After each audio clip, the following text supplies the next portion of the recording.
It's the Real Estate Podcast, brought to you by ANZ Home Loans for financial well-beings. Hey, welcome back to the Real Estate Breakfast on another weekend. Yes, it has cruised into town. It's real estate we are talking about. It's property we are dreaming about with our non-stop suburb-by-suburb property information, breaking down the numbers and the trends every morning for the Australian real estate market. Looking forward to the weekend. Hope you are too. It's a Saturday morning, July the 5th. And good morning to you, Melissa. Thank you for taking the time to email us. You heard us talking with David Snell in Perth on Monday about parents who are buying homes for their children to rent out, as you say, mates rates to help them out. Now, you say that this is exactly what you and your husband have done for your daughter and son-in-law. Although you are in New South Wales, you've just exchanged contracts on an apartment in Mittagong for your daughter. You said that the Southern Highlands were unaffordable for her, so your only option was to buy something for them to rent from you. So we are now, you say, proud owners of our first investment property. Well done. And that really is a double upside for both you and your husband and your daughter. That's the up and up of that, isn't it? It's a win-win situation. And thank you so much for sharing that with us, Melissa. Do keep in touch. And remember, if you have got a property story, let us know what that is, whether it's a hardship story, whether it's something that you're finding a solution to.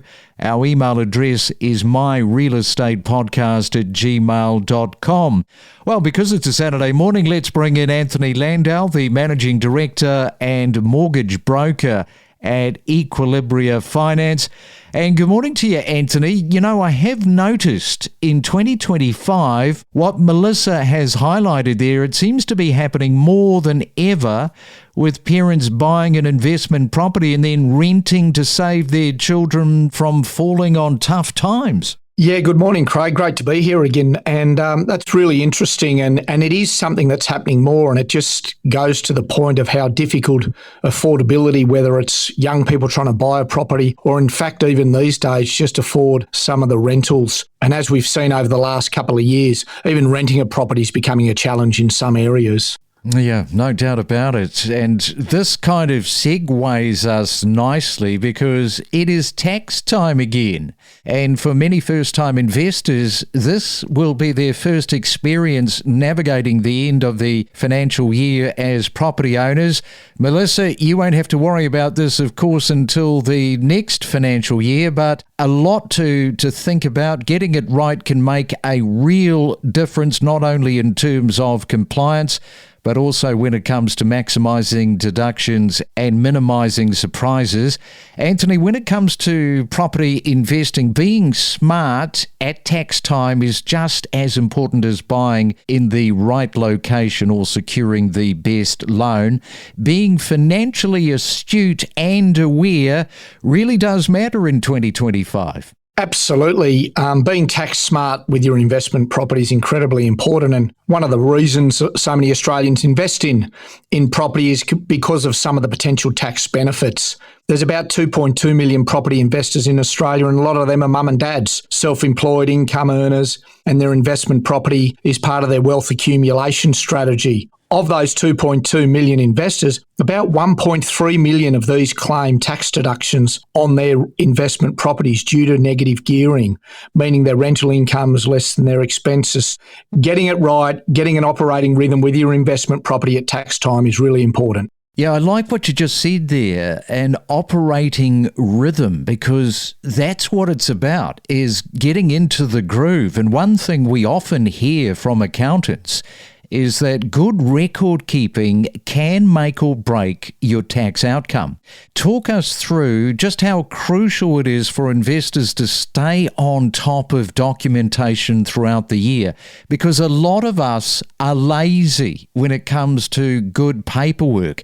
Even I, if you can believe it, Anthony, I've been guilty of this. Yeah, well, I can believe that. Sorry, mate. But yeah, look, good record keeping is really important. The reason being is you want to be able to track all of the income or the revenue that's generated, but as importantly is you want to track all the expenses associated with the running costs, any capital works, any interest repayments that relate to that specific investment property. In fact, some of the conversations we have with our clients when they're buying their property is to, for example, set up an offset account where the rental income gets paid into it and all the expenses associated with that property are run through that account. So you actually have a dedicated bank account to run your investment property through, and then you have your associated receipts and paperwork that will reconcile with that bank account at tax time that's nice and neat and clean, goes to your accountant, and everything related to that investment property, income and expenses, is nice and simply presented. And it's all there to maximise your tax time benefits of running an investment property. You know, there's really no excuse for this because back in the day, we didn't have apps. All these devices that can make it so easy to track, and all you got to do is just make sure that you're putting it in day by day as it comes in. Apps have really revolutionised all of this to make it easier. Yeah, they have. A lot of people now can take a photograph of a receipt, it uploads into their accountant's portal, and away you go. So getting it set up, particularly for a first-time investor, getting it set up at the start makes it really clean and simple, and it also means that you're maximising any tax benefits you might be able to get. So yeah, apps have really made the process a lot easier for a lot of people. So there you go. Don't do what I have done in the past, although I'm not doing it at the moment. It was some years ago, but I had to sort of change the way that I was looking at investment properties. All right, we are talking to Anthony Landahl on our Saturday morning. When we come back, we are going to look at rental income for a first-time investor.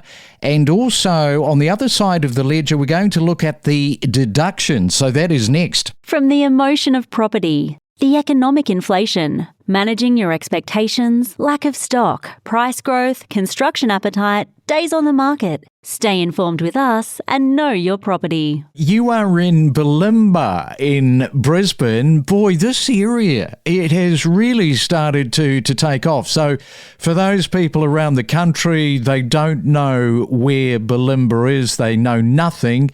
Cue them in a little bit in terms of your suburb, your postcode. I like to describe Bulimba as a bit of an island. We have water that wraps around 3/4 of it, and it makes us very isolated from the rest of Brisbane in the fact that there's sort of one way in, one way out. So it's a really nice suburb that's very relaxed, and it's got lots of nice community, nice cafes, restaurants, and it's very close to the city and also can get to the airport on the highway to the beaches very easily. So it's a lovely place to live. You're listening to the Saturday Property Market Update. Hey, the weekend is here, another Saturday morning, and with me is Anthony Landahl. We're having a look at maybe some of the laziness of bookkeeping. Anthony, we're going to look at rental income for a first-time investor. It's important to know exactly what needs to be declared at the ATO, not just the rent collected, but any other associated earnings. So what should people be aware of here? Yeah, the income side of it's fairly straightforward. You've got your rental income. A lot of that is either through long-term tenancy, you might have a property manager, or you might in fact be managing the property yourself. But if you're managing it yourself or using a property manager, get a lease in place. When the lease term comes up, get the lease renewed and make sure you can track the income being paid into your bank account week to week or month to month or whatever the payment terms are. This is for a long-term tenancy, or what's become a lot more popular in recent years is even with Airbnb and short-term stays. All of that income as well is declared because fundamentally it is an investment property. So whether it's long-term tenants or an Airbnb short-term stays, just make it nice and simple with a good strong lease to track your income. You know, Airbnb, I don't know too much about just how heavy the paperwork is on that. I have heard people complain in the past. Is that a bit of an issue where, you know, if you're going to get laziness, it's something like an Airbnb? Yeah, the thing with an Airbnb is you got a lot more traffic coming through. You might have short-term stays of 2 days. You might have short-term stays of 2 weeks. And for a lot of them, it's getting a system set up right from the get-go to manage all of that, because a lot of it can just be online where you then just get a monthly report on all of the activity through the property. Most people use a property manager for an Airbnb to look after and administer all of that, but Airbnb has a little bit more activity relating to the income side of it because you actually have more tenants over the course of a year. I just feel that people that own Airbnbs that are not looking after all of that paperwork have just said to themselves, yep, that is me. I've been snapped out. Now, on the other side of the ledger, let's look at deductions. This is where investors can really benefit if they know what's allowed. What are some of the key items investors should be looking to claim, and where do people often miss some of these items out?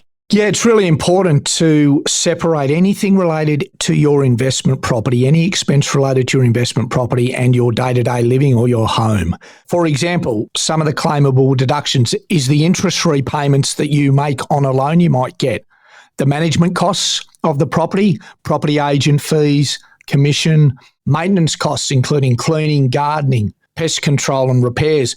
I mentioned before we often get an offset account set up with our investor clients to run their property through. They often get a debit card with that. So quite simply, they can pay the gardener or the pest control or any repairs through that debit card.